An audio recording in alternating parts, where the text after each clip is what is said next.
வணக்கம் வணக்கம் மக்களே வணக்கம்.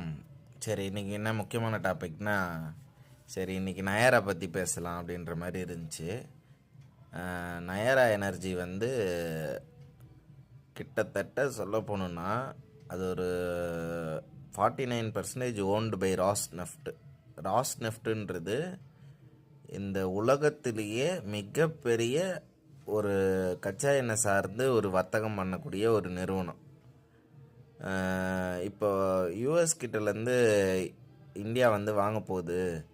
அதனால் ஒன்றுமே வந்து நயாராக்கு என்ன பாதிப்பாகும் அப்படின்றதெல்லாம் நம்ம கவலையே பட தேவையில்லை. இப்போ இன்வெஸ்டராக இருந்தீங்கன்னா அதெல்லாம் கவலையே பட தேவையில்லை. ஏன்னா நான் சொல்லப்போனால் நயாரா வந்து என்எஸ்சிலையும் பிஎஸ்சிலையும் இன்னும் வரல.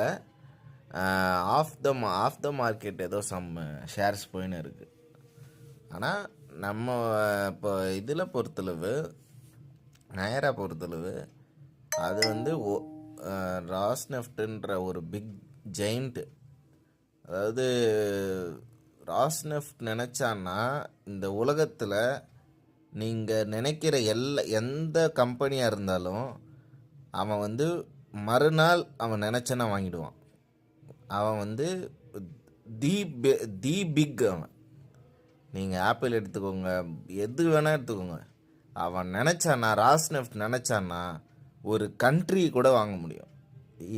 அவன் வந்து அவனுங்களோட பவரே உங்களுக்கு, அதாவது இங்கே இருக்கிறவனுங்களுக்கு புரியல, நிறைய பேருக்கு தெரியல. வேர்ல்டில் ராஸ்நெஃப்ட்ன்றவன் is a very big player.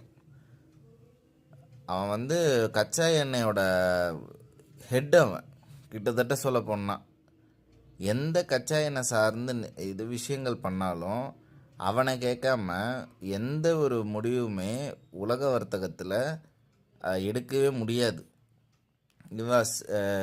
They are இர்ரீப்ளேசபிள்னுவாங்க.